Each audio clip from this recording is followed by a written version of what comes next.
Matthieu chapitre 13, versets 37 à 39. Il répondit et leur dit : « Celui qui sème la bonne semence, c'est le Fils de l'homme. Le champ, c'est le monde. La bonne semence, ce sont les enfants du royaume. L'ivraie, ce sont les enfants du malin. L'ennemi qui l'a semé, c'est le diable. La moisson, c'est la fin du monde. Et les moissonneurs sont les anges. » Bonjour à tous frères et sœurs. Et bon sabbat. Si c'est le jour où vous regardez cette méditation.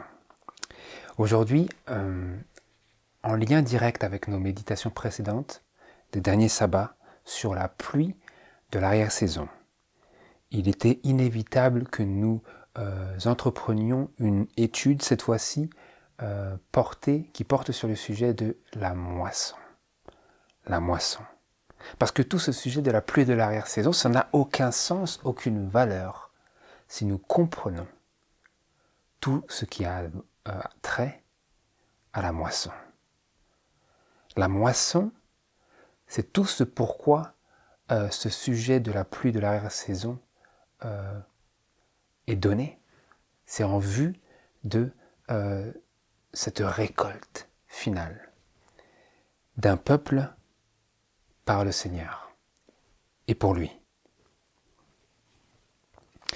Et compte tenu des temps dans lesquels nous vivons aujourd'hui, frères et sœurs, il est plus que jamais temps que nous ayons une compréhension correcte de l'endroit où nous nous trouvons aujourd'hui sur la ligne de progression des accomplissements de la prophétie biblique. Parce que sans cela, sans cette compréhension correcte, de là où nous nous trouvons aujourd'hui, sur cette ligne historique de l'accomplissement prophétique et biblique, sans cela, nous sommes comme un bateau en mer, sans boussole, sans carte et sans compas.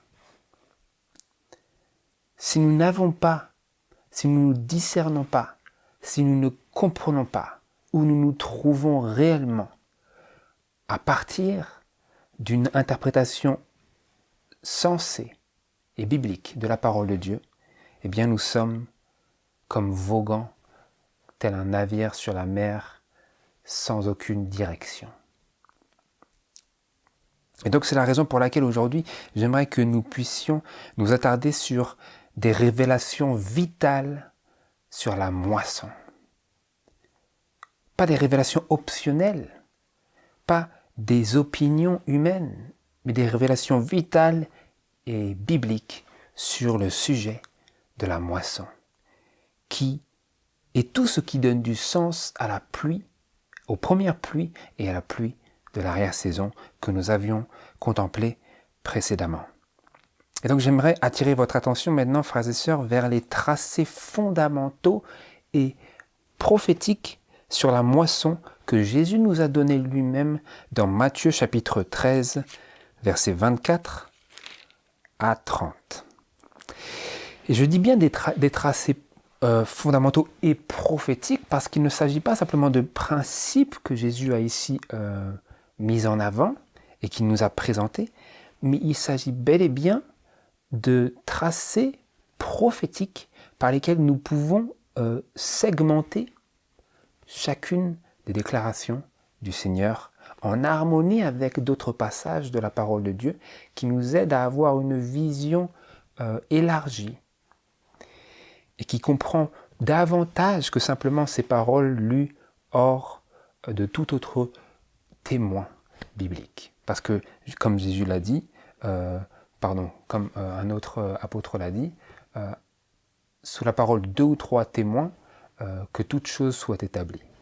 Et donc, avec la parole de Dieu, c'est la même chose. Nous avons besoin de plusieurs témoins pour pouvoir dire quelque chose, pour pouvoir recevoir un enseignement et pour pouvoir enseigner une doctrine.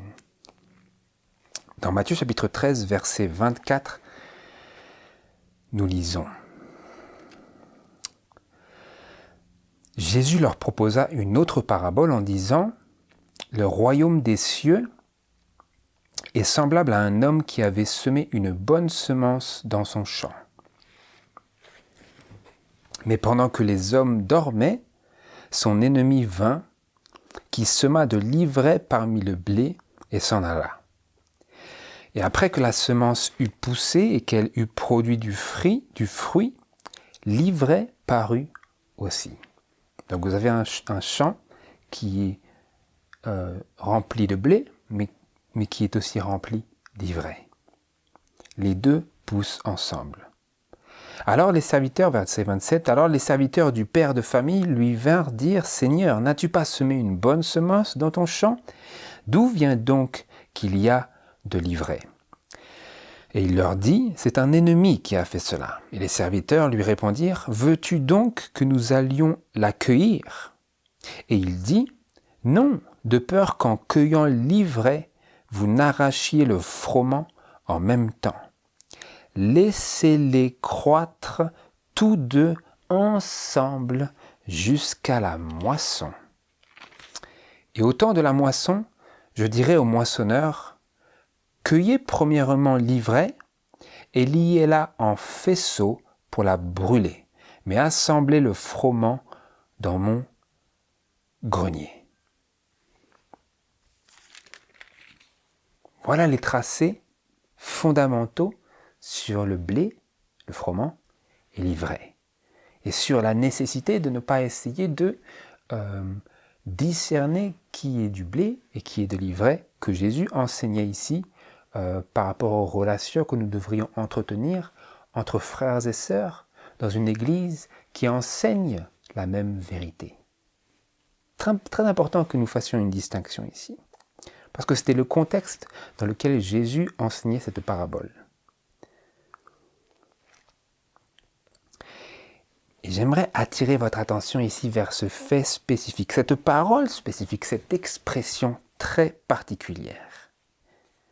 Notre compréhension des mots jusqu'à la moisson, elle jouera un rôle charnière dans toute notre vision spirituelle et dans toute notre expérience chrétienne en cette fin des temps. Qu'est-ce qui jouera un tel rôle ? Notre compréhension des mots jusqu'à la moisson. Et pourquoi dis-je cela ? Parce que vous voyez, frères et sœurs, je ne parle même pas du monde protestant. Je ne rentre même pas dans l'équation. Vous voyez, parmi les cercles adventistes aujourd'hui, nous entendons ce langage qui est pris de la Bible, mais ces paroles de la parole de Dieu sont prises avec une certaine perspective, une certaine compréhension qui mène à dire et à penser qu'il faut ne pas juger, il ne faut pas faire de jugement de personne, et que quoi qu'il en soit, quoi qu'il arrive, il faut attendre, il faut laisser croître l'ivraie et le blé ensemble jusqu'à la moisson. Et donc, nous ne nous séparerons jamais. Nous ne nous séparerons jamais de ceux qui vivent et marchent dans l'apostasie. C'est un gros problème. C'est un gros problème. Parce que s'il en est ainsi, si telle est notre vision, et que nous disons sans cesse « il faut laisser croître tous deux ensemble jusqu'à la moisson », en comprenant cela d'une certaine perspective, eh bien, cela jouera un rôle charnière dans toute notre vision spirituelle. Cela impactera toute notre vision spirituelle. Une juste compréhension de ce sujet, de la moisson, contribuera à notre discernement spirituel. Mais une compréhension erronée de ce sujet entraînera inévitablement un aveuglement et une confusion dans tous les recoins de notre marche avec Dieu. Regardez avec moi, frères et sœurs, maintenant. Relisons ensemble ces paroles de Jésus. Les serviteurs ont dit à Jésus, « Veux-tu donc que nous allions cueillir cette ivraie ? Cette ivraie, elle est dans ton champ, elle souille tout, elle va nous poser des problèmes à la moisson, veux-tu que nous allions la sortir ?» Il dit, verset 29, « Non, de peur qu'en cueillant l'ivraie, vous n'arrachiez le froment en même temps. » Donc Jésus disait, « Ce n'est pas prêt à moissonner. Donc ne touchez pas à l'ivraie. » Que disait-il ensuite, verset 30 ? « Laissez-les croître tous deux ensemble jusqu'à la moisson. Et au temps de la moisson, je dirai au moissonneur, cueillez premièrement l'ivraie et liez-la en faisceaux pour la brûler, mais assemblez le froment dans mon grenier. » Nous voulons permettre au Seigneur d'élargir notre compréhension pour savoir non pas ce que l'homme pense et ce que l'homme dit, mais ce que dit l'Éternel. Comment est-ce que Jésus a élargi sa propre déclaration que nous venons de lire ? Nous voyons son élargissement au verset 36 à 43. Matthieu chapitre 13, verset 36 à 43. Alors Jésus, ayant renvoyé le peuple, s'en alla à la maison et ses disciples, étant venus vers lui dirent « Explique-nous la parabole de l'ivraie du champ. » Ils ne se sont pas arrêtés là. Les disciples ont voulu savoir. Ils n'ont pas dit « Jusqu'à la moisson, nous continuons jusqu'à la moisson tel que nous sommes. » Non, les disciples ont dit « Non mais Jésus, qu'est-ce que c'est vraiment ? La moisson quand ? La moisson qui ? Quoi ? Comment ? » Les disciples ont manifesté qu'ils étaient dans leur cœur comme les Béréens, qu'ils voulaient savoir les tenants et aboutissants de la vérité sur ce sujet. Il vint vers lui et lui dirent « Explique-nous la parabole de l'ivraie du champ. » Nous ne savons pas, Jésus, je ne sais pas. Je ne sais pas, je n'ai pas les réponses. Vous n'avez pas les réponses, si ce n'est celles qui sont inscrites noir sur blanc dans la parole de Dieu. Et donc nous voulons venir à Dieu et dire « Explique-nous, Seigneur, la parabole, c'est troublant. Ce n'est pas assez précis. Parce que c'est une parabole. » Et donc Jésus leur répond sans les figures. Et il dit, il répondit et leur dit, « Celui qui sème la bonne semence, c'est le Fils de l'homme. » Nous avons vu d'ailleurs dans le début, nous ne l'avons pas vu, mais nous voyons dans le début du chapitre 13, cette fameuse parabole du semeur et de la semence qui est semée et qui tombe en divers endroits, à certains endroits dans des endroits pierreux, ensuite parmi les épines, et ensuite dans la bonne terre. C'est le début de la parabole qui entraîne ensuite cette suite vis-à-vis de l'ivraie dans le champ et qui nous mène ensuite au verset 37 à l'élargissement et l'explication de Jésus lui-même de ses propres paroles. Il dit « Celui qui sème la bonne semence » dont il était question au verset 4, ce semeur qui sortit pour semer, celui qui sème la bonne semence, c'est le Fils de l'homme. Le champ, c'est le monde. La bonne semence, ce sont les enfants du royaume. L'ivraie, ce sont les enfants du malin. Et donc nous savons, parce qu'il est écrit aussi que le semeur sème la parole à un autre endroit, qu'il y a une double application sur cette semence que Jésus lui-même a fournie au peuple de Dieu, de sorte que nous n'avons pas besoin de pondre une interprétation double, c'est celle que Dieu a donnée en ce qu'il dit. La bonne semence est à la fois la parole de Dieu, parce qu'il est écrit « le semeur sème la parole », et c'était aussi les enfants du royaume. Parce que ceux qui reçoivent la parole de Dieu en leur cœur et âme, comme cette semence qui est tombée dans la bonne terre et qui a rapporté du fruit, ceux-là deviennent à leur tour la semence de Dieu pour le monde. Parce qu'ils deviennent une lettre écrite par l'Esprit de Dieu, envoyée par Dieu même, à travers le Saint-Esprit, aux hommes que Dieu désire atteindre et toucher par sa grâce. Et c'est ainsi qu'il peut être dit que la bonne semence, ce sont les enfants du royaume. Et l'ivraie, ce sont les enfants du malin, parce que nous avons lu au verset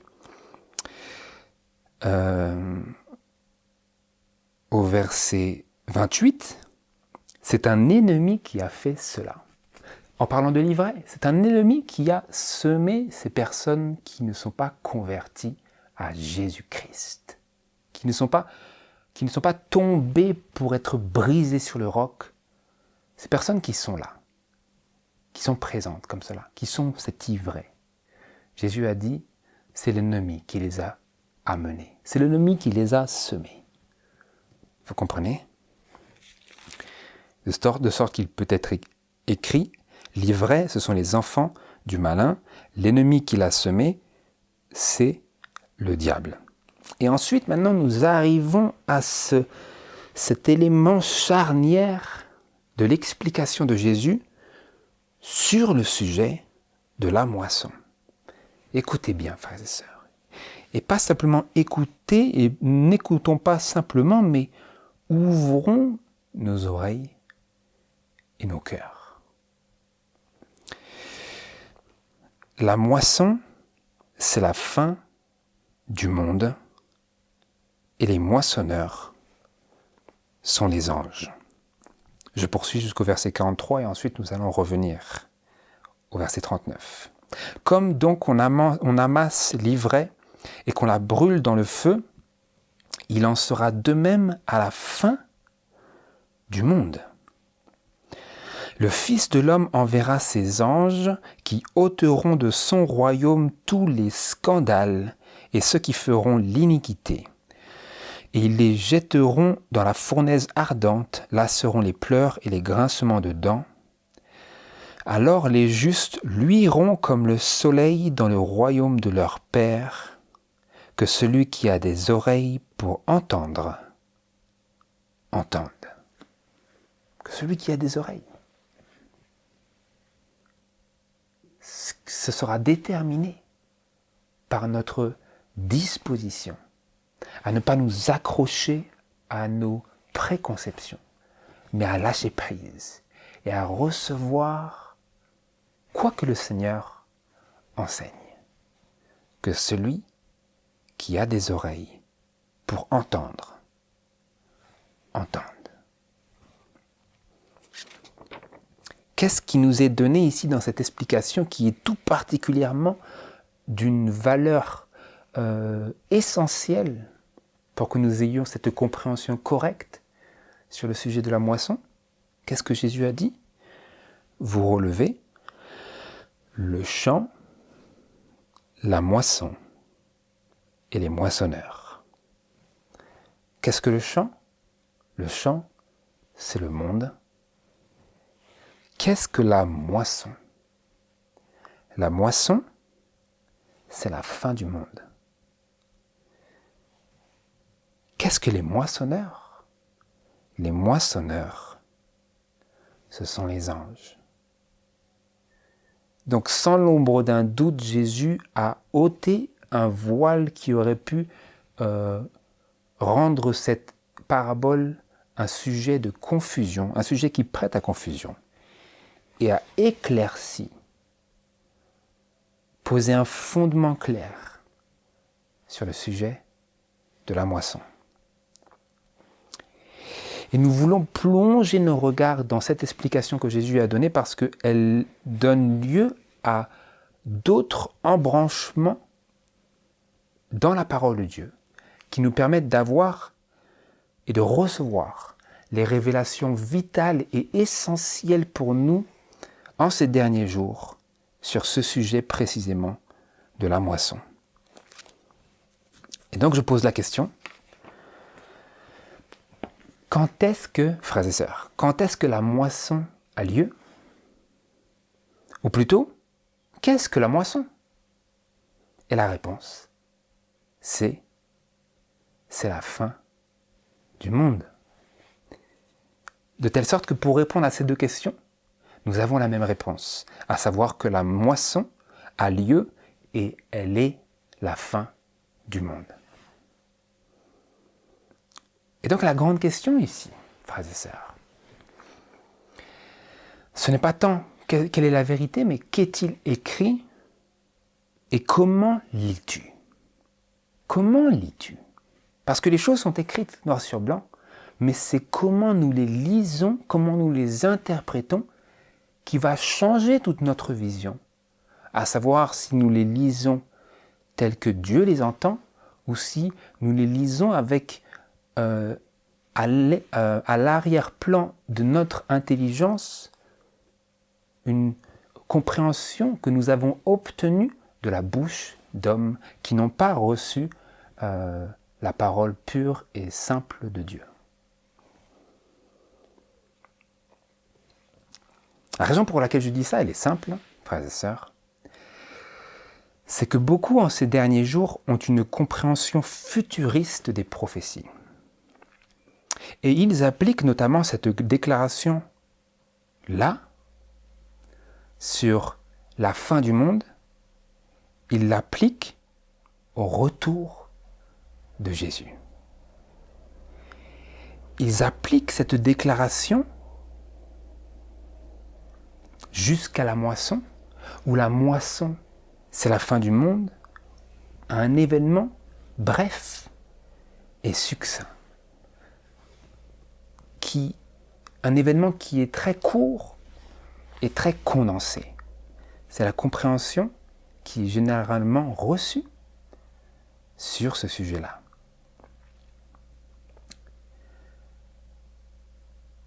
Mais quelle est l'illustration qui nous est donnée par laquelle nous pouvons voir que ce n'est pas du tout ce que Jésus voulait dire? Quelle est-elle? Jésus nous a donné cette illustration par laquelle nous pouvons voir quelle était la moisson, le genre de moisson qui était signifié par ses propres paroles et sa propre explication. Vous le lisez dans Matthieu chapitre 13, versets 40 à 43 que nous venons de lire et que nous relisons, où il est écrit « Comme donc on amasse l'ivraie et qu'on la brûle dans le feu, il en sera de même à la fin du monde. Le Fils de l'homme enverra ses anges qui ôteront de son royaume tous les scandales et ceux qui feront l'iniquité, et ils les jetteront dans la fournaise ardente. Là seront les pleurs et les grincements de dents. Comme on amasse l'ivraie et qu'on la brûle dans le feu. Que signifie ce langage?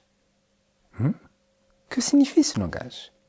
Nous pouvons lire cela superficiellement et rater tout le sens, rater tout le message. Et en effet, c'est ce qui est le cas pour la grande majorité du christianisme aujourd'hui, y compris de nombreux cercles adventistes, c'est que nous lisons ces choses-là et nous passons complètement à côté de ce que Dieu voulait communiquer. Attardons-nous un instant, frères et sœurs, sur ces paroles du Seigneur. Que signifie ce langage? Comme donc on amasse l'ivraie.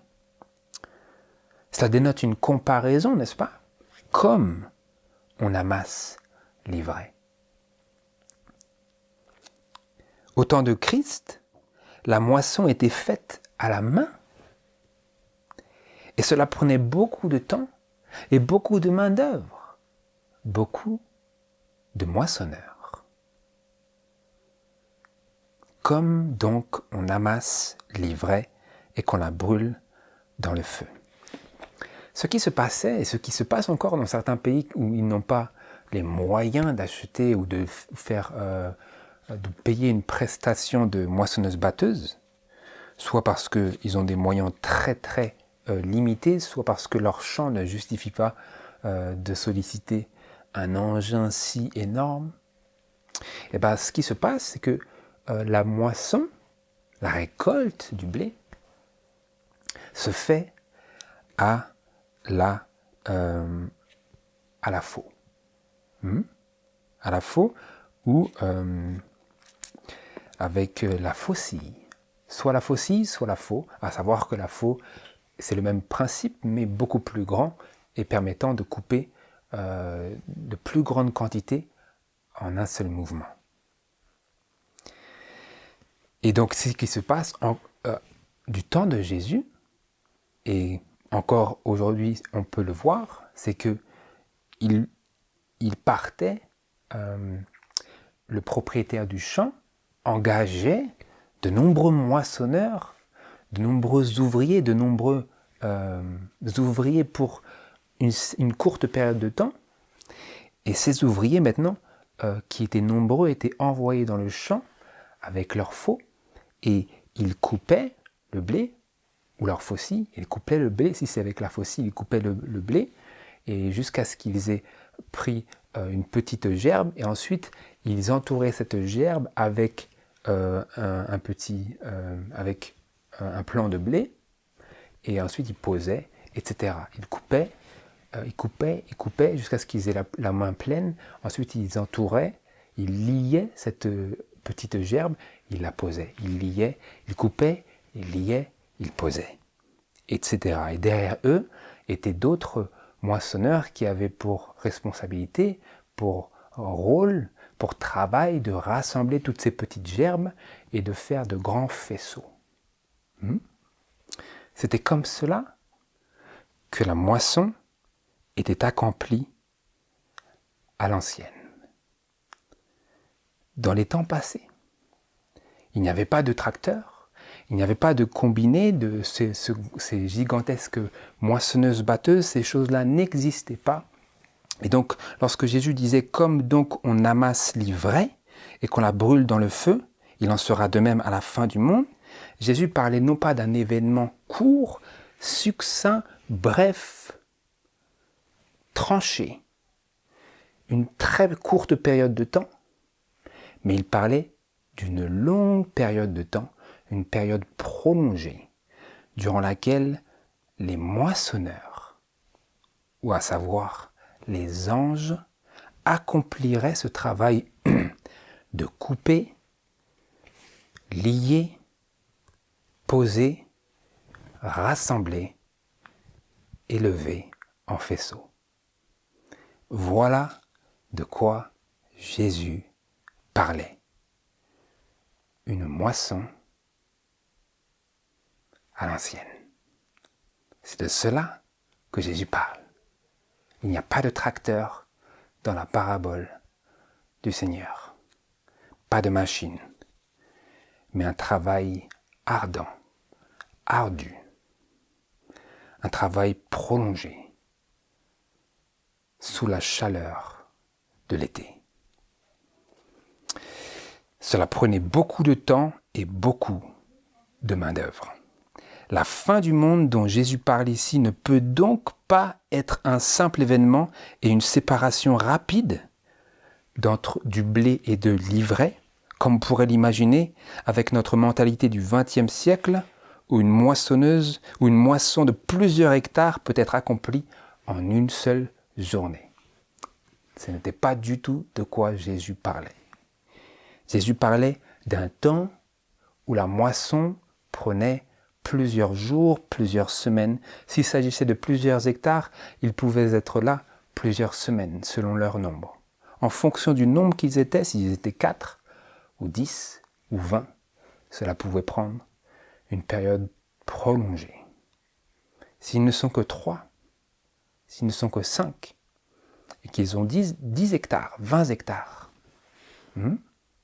combien de temps va prendre la moisson? Peut-être qu'ils vont commencer, tellement que ça va prendre de temps, quand le blé est encore vert. C'est pour vous donner un ordre d'idée de l'esprit qui est derrière les paroles de Jésus, de la pensée qui est sollicitée ici par le Seigneur dans ces choses qui ont été déclarées par l'Esprit de Dieu.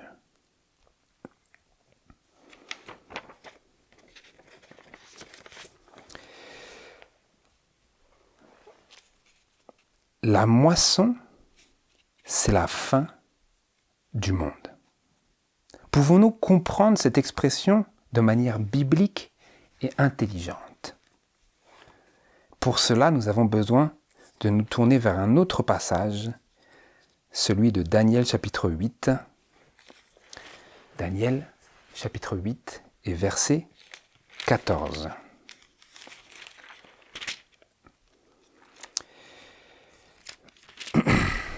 Daniel chapitre 8, verset 14. Et il me dit, jusqu'à 2300 soirs et matins, puis le sanctuaire sera purifié. Nous connaissons ce passage, n'est-ce pas, frères et sœurs? Il s'agit de la prophétie qui annonçait le commencement de la purification du sanctuaire céleste, qui est composé de 2 appartements, le lieu saint et le lieu très saint. Il s'agissait de cette prophétie qui, nous le savons, a trouvé son accomplissement le 22 octobre 1844. Et regardez ce qu'il est déclaré au sujet de cette prophétie qui est le fondement de toutes nos croyances en tant qu'adventistes du 7e jour. Regardez au verset 17 et 19. Et l'ange, vint près du lieu où je me tenais, disait Daniel, et à sa venue je fus épouvanté, et je tombai sur ma face, et il me dit, « Comprends, fils de l'homme, car la vision est pour le temps de la fin. » Verset 19. Et il dit, « Voici, je vais t'apprendre ce qui arrivera au dernier temps de la colère, car il y a un temps marqué pour la fin. » Verset 26. « La vision des soirs et des matins qui a été dite est véritable. » En d'autres termes, c'est une véritable prophétie. Ce n'est pas une parabole.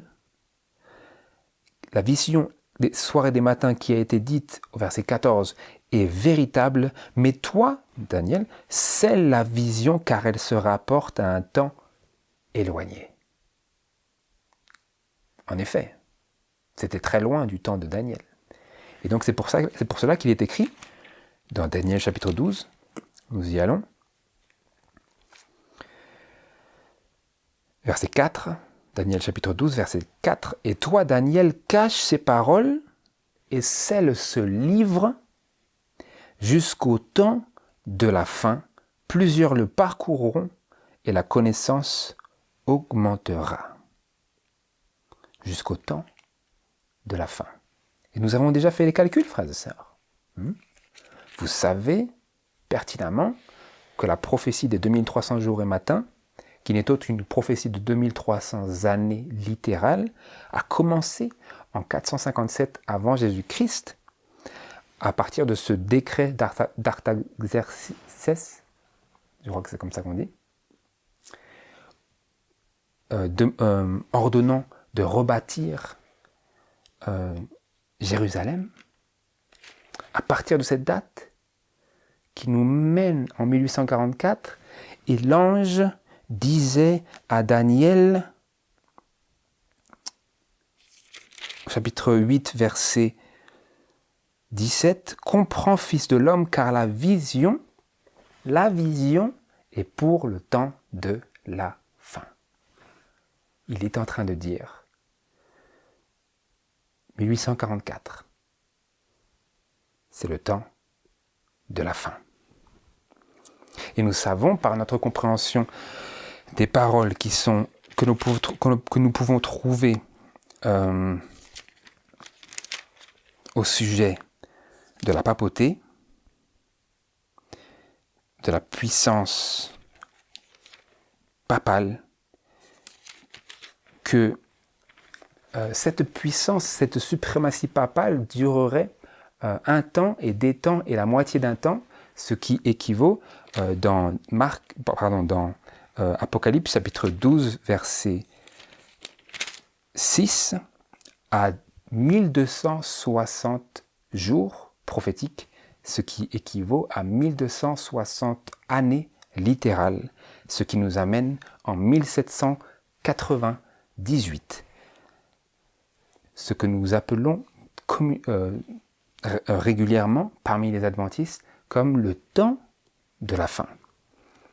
Où il est écrit ici dans Apocalypse chapitre 12 verset 6, « Et la femme s'enfuit, l'Église s'enfuit dans un désert où Dieu lui avait préparé un lieu afin qu'elle y fût nourrie pendant 1260 jours. »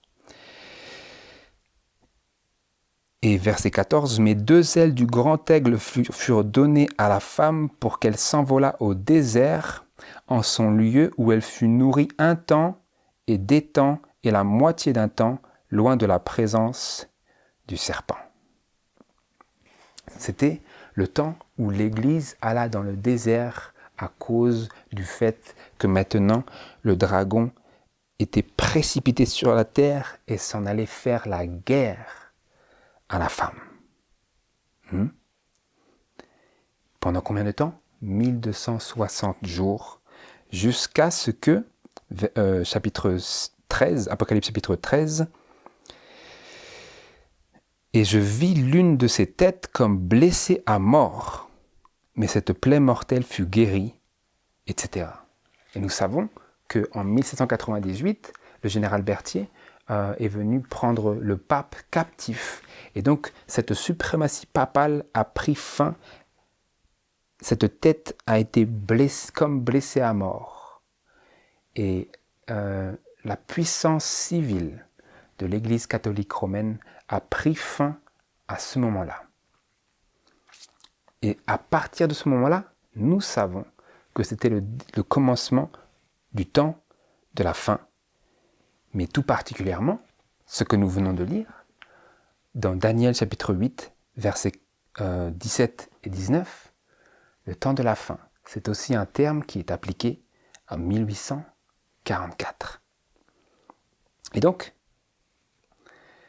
la purification du sanctuaire céleste et le jugement investigatif, qui sont la même chose, c'est donc pour le temps de la fin. Comme je reprends les paroles, à savoir la fin du monde dont Jésus parlait dans son explication de la moisson, où il disait « La moisson, c'est la fin du monde. » Et là que vous me dites « Mais mon frère, tu l'inventes. » Tu l'inventes, frère Victor. C'est toi qui le dis. C'est toi qui le dis. Et pour cela, j'attire notre attention vers ces paroles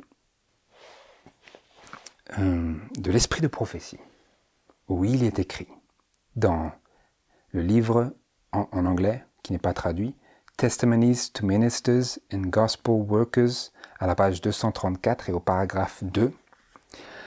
Le temps du jugement, dont nous parlons ici, le temps du jugement est une période des plus solennelles lorsque le Seigneur rassemble les siens du milieu de l'ivraie. Mais je pensais que le Seigneur y rassemblait les siens du milieu de l'ivraie qu'à la fin du monde. Là, le Seigneur vient de confirmer. La fin du monde et le temps de la fin sont synonymes. Le temps du jugement, c'est la période pendant laquelle le Seigneur rassemble les siens du milieu de l'ivraie. Et oui, frères et sœurs, et oui. C'est cela que j'essaie de vous dire en disant que si nous avons une compréhension erronée de ce sujet, cela impactera, aura une influence sur tous les recoins de notre marche avec Dieu, parce que je viens de lire, nous venons de lire, dans l'esprit de prophétie, le témoignage du Seigneur Jésus, que le temps du jugement, c'est la fin du monde, le début de la moisson.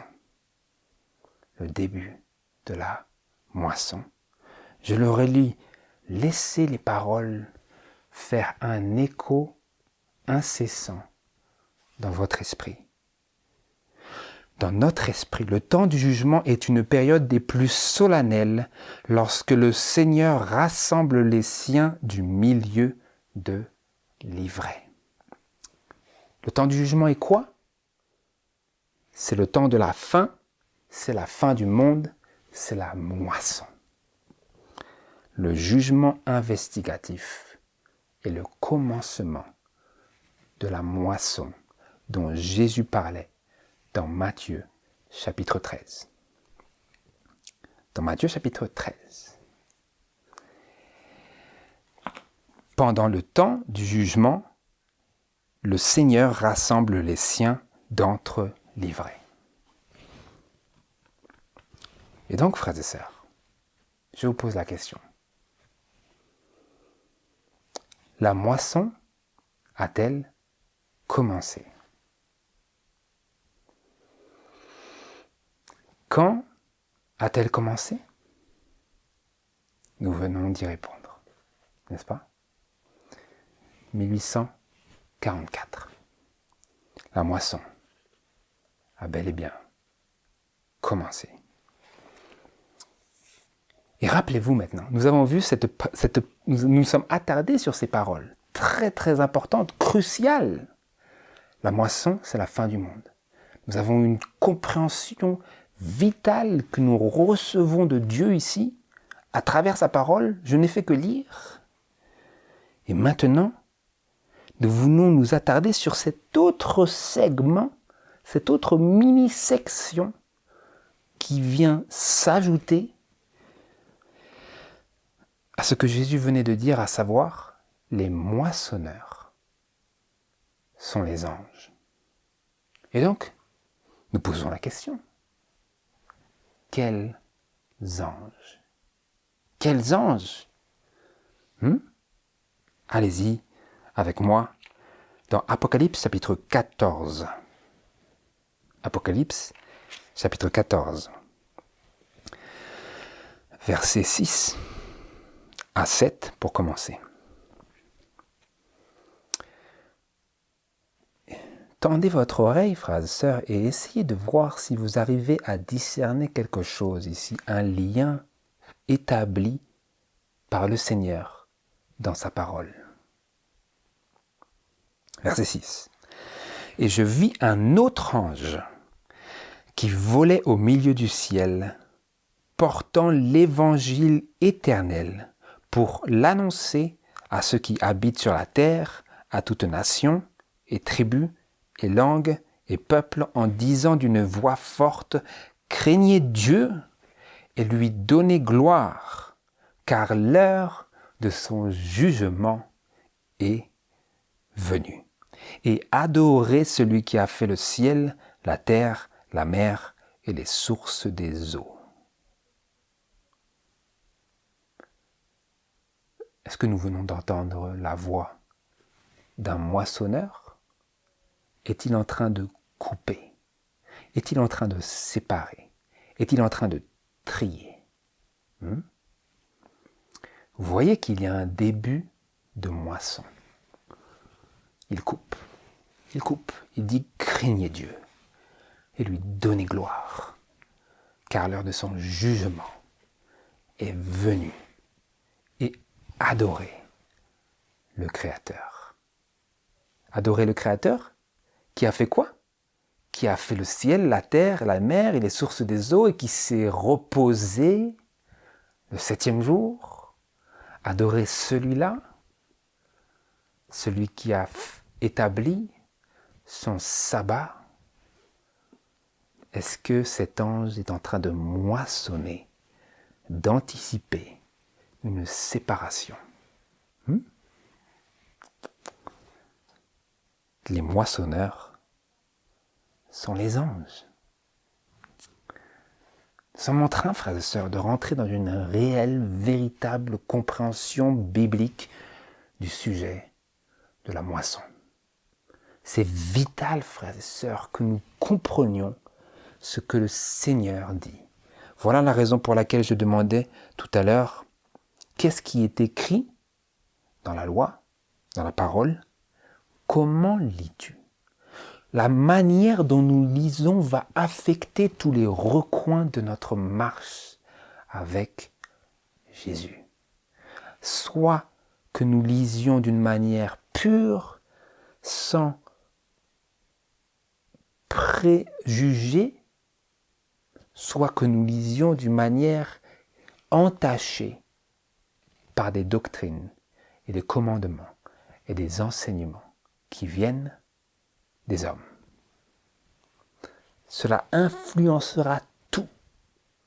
Vous ne pouvez y échapper. D'où la raison pour laquelle je dis que ces révélations, cette compréhension de la moisson est vitale. Vous allez comprendre ensuite pourquoi je le dis. Pourquoi je dis ces choses-là. Pourquoi je peux me permettre d'avancer de telles affirmations. Nous continuons, toujours au chapitre 14 de l'Apocalypse, maintenant au verset 8. Regardez si vous entendez un autre moissonneur qui est en train de couper avec la faucille, peut-être avec la faux, peut-être qu'il fait des plus grands gestes, peut-être qu'il coupe beaucoup plus. Verset 8. Et un autre ange le suivit en disant, elle est tombée, Babylone, la grande ville, parce qu'elle a abreuvé toutes les nations du vin de la fureur de son impudicité. Est-ce là un moissonneur? Est-il en train de séparer? Est-il en train de récolter? Est-il en train de dire, il faut que vous quittiez Babylone? Est-il en train d'identifier l'ivraie? Babylone, elle est tombée. Les églises protestantes, ces corps, sont apostats. Elle est en train d'appeler,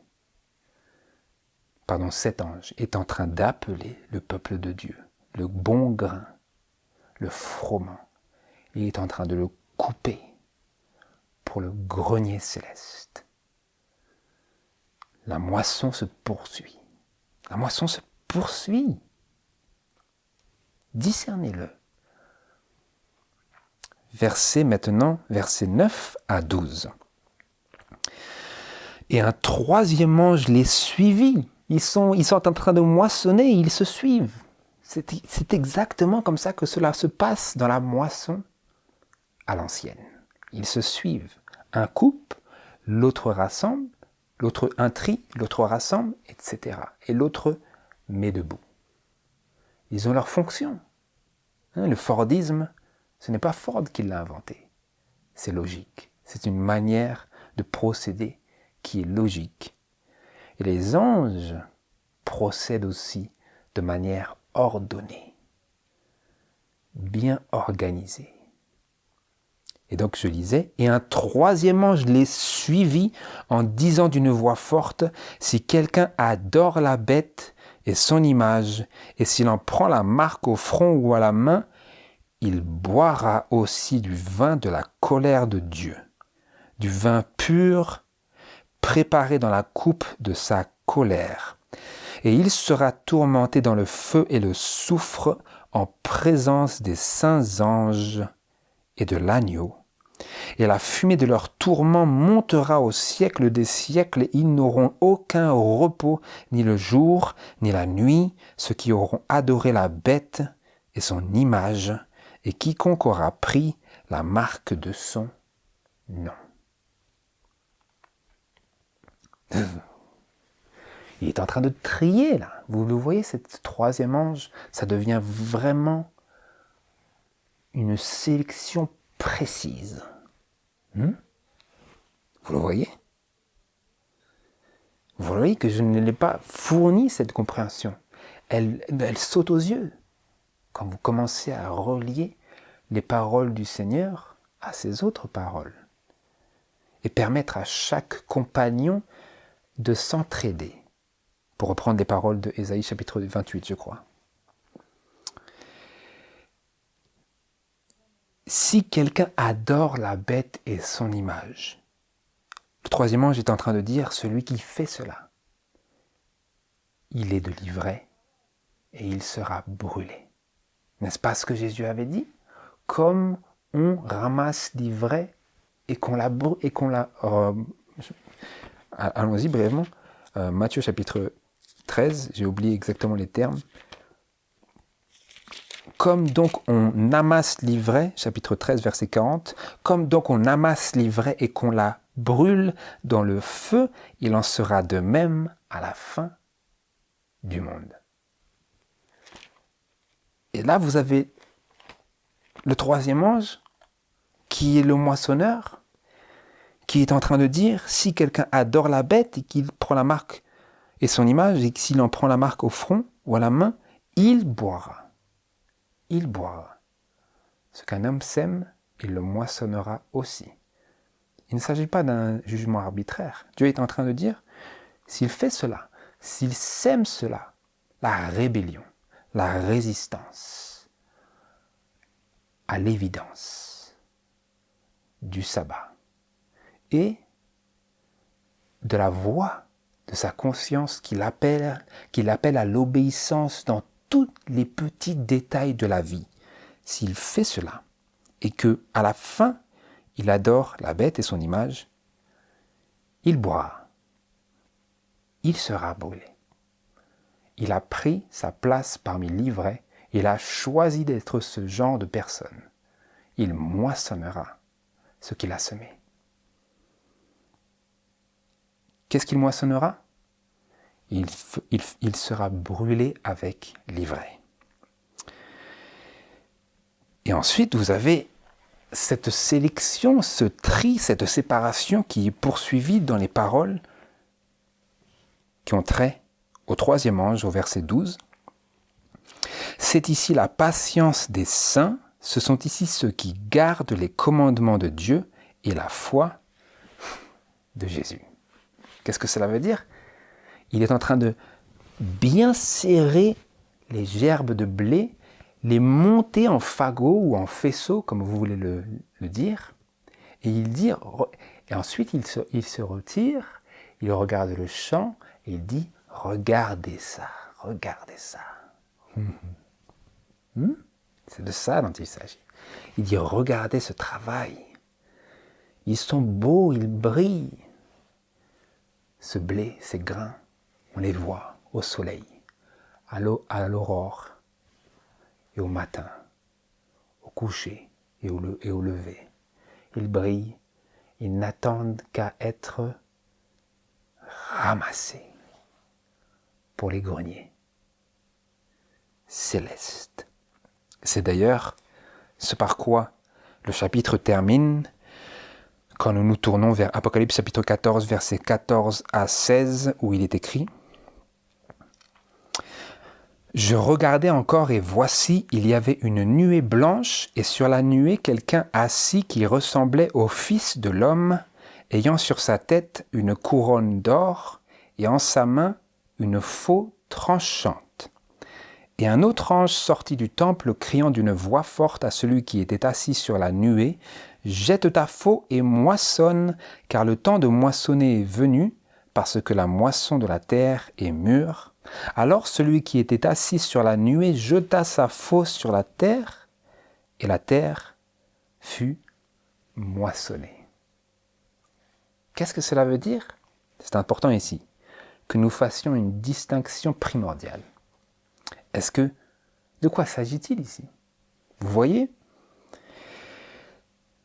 la faux a plusieurs utilités.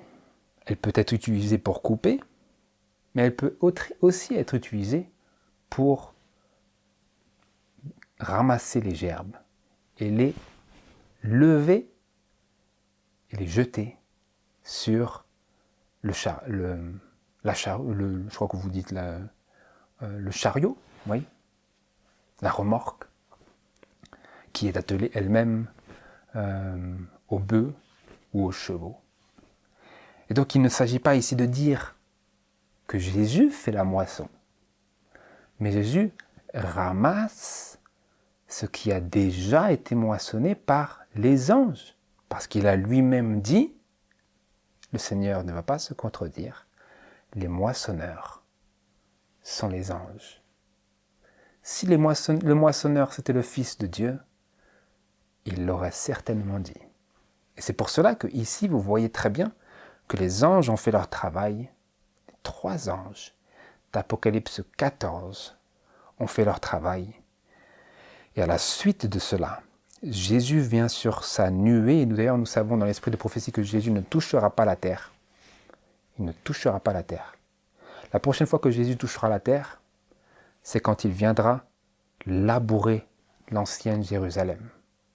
Donc il ne viendra pas moissonner parce qu'il ne touchera pas la terre. Jésus va juste ramasser avec sa faux. Qu'est-ce que c'est? Dans l'un des livres de Thessaloniciens, nous disons que nous serons élevés aux cieux pour aller jusqu'à lui, n'est-ce pas? Donc Jésus ne vient pas toucher la terre. La moisson est opérée, est accomplie par les moissonneurs qui sont les anges, et les anges de la moisson, qui est le temps du jugement, ce sont les 3 anges d'Apocalypse chapitre 14. C'est indéniable. Vous ne pouvez vous soutirer à cette réalité.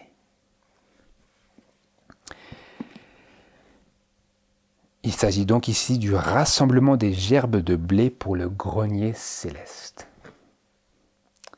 Sauf que Jésus n'est pas sur un chariot, il est sur une nuée, accompagné de myriades d'anges.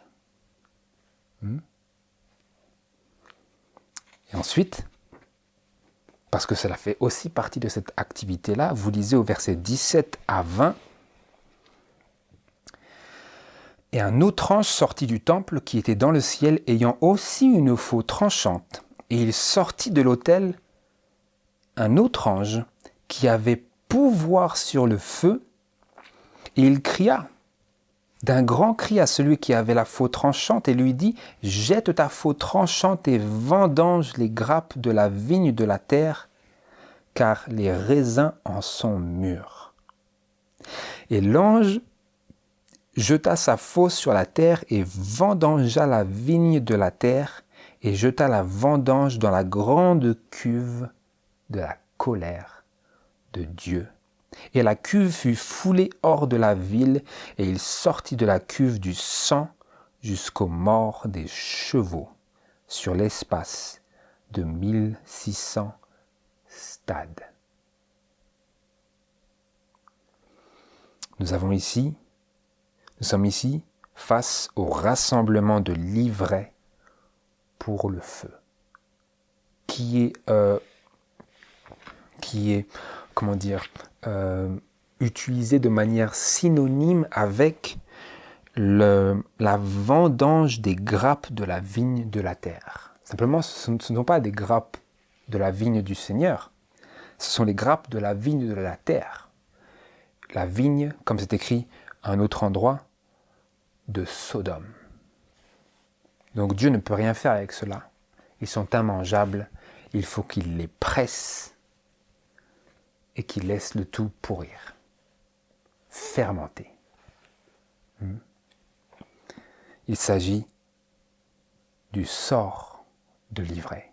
D'ailleurs, il l'avait dit dans Matthieu chapitre 13, verset 40, « Comme on ramasse l'ivraie pour la brûler, ainsi il en sera à la fin du monde, au temps du jugement. » À la toute fin, alors nous assisterons ou plutôt, pas de nos propres yeux, mais cela aura lieu à la 6e plaie, à savoir Armageddon. Ce qui veut dire le mont de Megiddo, qui est précisément le mont qui est attenant à la vallée de Jezreel. Et cette vallée, si vous en calculez la superficie, en commençant par Jezreel jusqu'à Jérusalem, vous avez exactement 1600 stades. Vérifiez-le. C'est là qu'il va rassembler les nations pour se faire la guerre, comme c'est écrit dans Joël, chapitre 3, où il dit « métaphosie » et « rassemble ». Donc nous avons 2 moissons. La moisson pour les greniers célestes et la moisson ou le rassemblement, la vendange de l'ivraie des vignes de la terre pour le jour de la colère de Dieu. Et j'aimerais vous lire cette merveilleuse citation qui dissipe toute incertitude qui aurait pu demeurer après toutes ces révélations vitales sur la moisson auxquelles nous avons assisté dans notre étude. Je le lis dans Premiers écrits à la page 88 au paragraphe 1 et 2. Et je veux tout particulièrement m'attarder sur ce qui est écrit à la fin du paragraphe 2, mais le contexte est très très important parce que vous voyez qu'il s'agit ici de ce qui se passe pour l'ivraie et de ce qui se passe pour le froment, que Dieu va moissonner pour son grenier. Je lis. Il me fut montré un train roulant avec la rapidité de l'éclair. L'ange me dit de bien l'observer. Je fixai donc mes yeux sur ce train. Il me semblait que le monde entier y avait pris place, qu'il ne restait plus un seul homme ailleurs. J'ai lu cette vision, il semblait que tout le monde était sur ce train qui allait à la vitesse de l'éclair. Il me semblait que le monde entier y avait pris place, qu'il ne restait plus un seul homme ailleurs. L'ange me dit, ils sont liés en bottes pour être brûlés. Puis il me fit remarquer le chef de train qui avait l'air majestueux et que tous les voyageurs admiraient et révéraient. Je me demandais qui il était et je m'en ouvris à l'ange. Il me répondit, c'est Satan lui-même. C'est lui qui conduit le train sous la forme d'un ange de lumière. Il a rendu le monde captif. Tous ont cru à sa puissance séductrice, au mensonge. C'est pourquoi ils seront perdus. Celui qui est à côté de lui, le plus grand après lui, c'est le mécanicien. Et d'autres sont ses agents qui s'occupent de différents travaux selon les besoins. Ils vont ainsi à la perdition avec la rapidité de l'éclair. Et rappelez-vous, non, nous allons le voir. Je ne l'ai même pas encore lu. Nous allons le voir. Je demandais à l'ange si vraiment tout le monde était là. Il me dit de regarder dans une direction opposée. Et je vis une petite compagnie ou un petit groupe qui parcourait un chemin étroit. Tous semblaient être fermement unis, liés ensemble par la vérité, en faisceau ou compagnie. L'ange dit, le 3e ange les lie ou les scelle en faisceau pour le grenier céleste. Ici, le mot faisceau, vous pourriez l'utiliser en français l'interchanger en français par gerbe.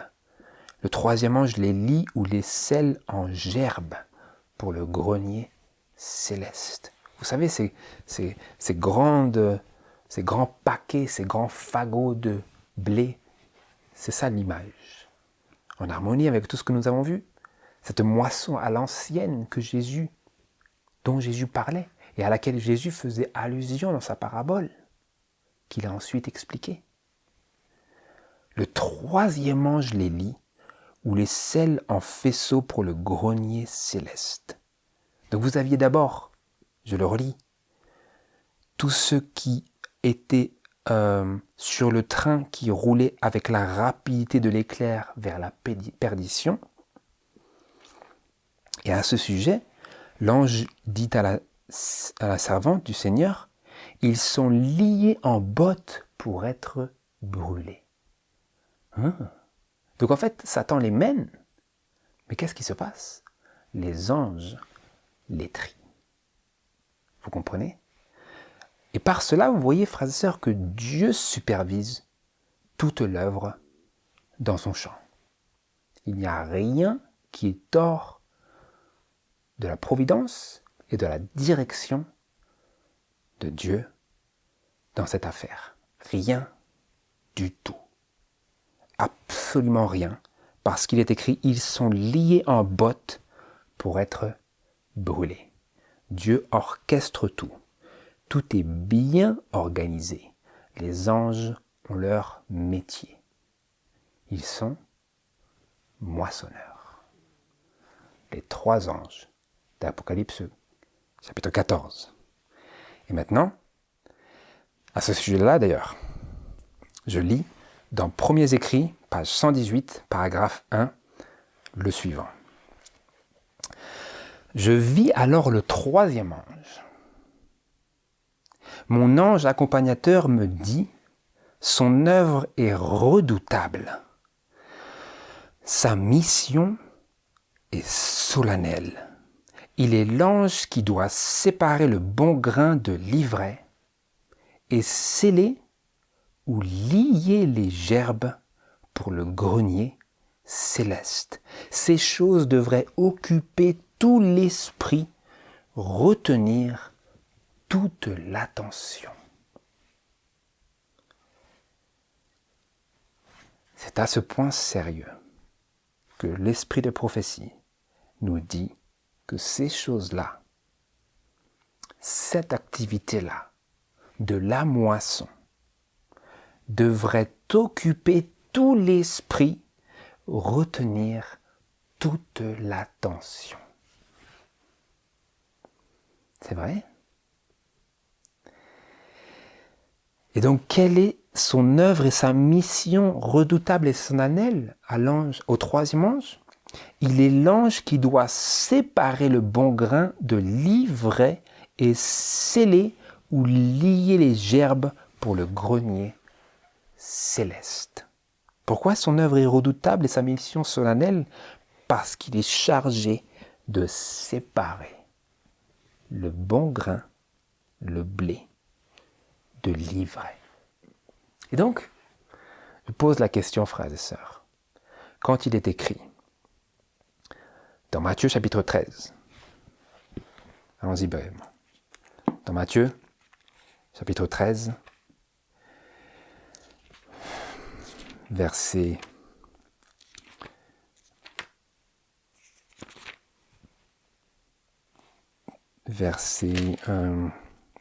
30, quand il est écrit « Laissez-les croître, laissez-les croître l'ivraie et le froment, tous deux ensemble jusqu'à la moisson. Et au temps de la moisson, je dirai au moissonneur, cueillez premièrement l'ivraie et liez-la en faisceau pour la brûler, mais assemblez le froment dans mon grenier. » Lorsque nous lisons ces paroles, est-ce pour plus tard? Ou est-ce que cela a commencé il y a plus d'1 siècle et demi? Je vous le relis. Le temps du jugement est une période des plus solennelles lorsque le Seigneur rassemble les siens du milieu de l'ivraie. Nous l'avons vu, les moissonneurs sont les anges, et quand elle vit le 3e ange, l'ange accompagnateur lui dit « Son œuvre est redoutable, Sa mission est solennelle. Il est l'ange qui doit séparer le bon grain de l'ivraie et sceller ou lier les gerbes pour le grenier céleste. Ces choses devraient occuper tout l'esprit, retenir toute l'attention. Est-ce que ces choses, bien-aimés, ont retenu toute notre attention? Est-ce qu'elles ont occupé tout notre esprit? Il convient, frères et sœurs, que nous entreprenions une réforme à ce sujet, parce que la moisson a commencé et elle est bientôt terminée. Et donc il nous incombe, bien-aimés, à faire en sorte et à nous assurer que notre salut est affermi et que nous avons une assurance d'avoir la vie éternelle et de la garder pour être rassemblés et moissonnés dans le grenier céleste du Seigneur. C'est ma prière que le Saint-Esprit accompagne ces paroles et prépare nos cœurs à davantage de contemplation de la vérité présente, la nourriture dont nous avons besoin en ces derniers jours, en ces derniers instants de la fin du monde. Alors que la moisson se poursuit et que tout a presque été déjà ramassé, qu'il n'y a plus que du glanage à opérer.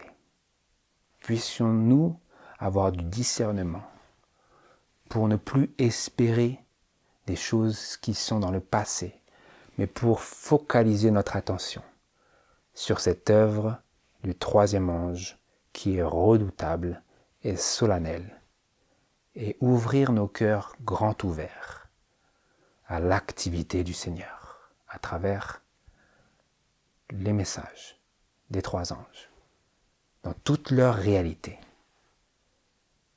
tranchante et scellante dans toute leur réalité qui a trait à la moisson du Seigneur. C'est ma prière, que le Seigneur vous bénisse et nous bénisse conjointement. Je prie au nom de Jésus. Amen.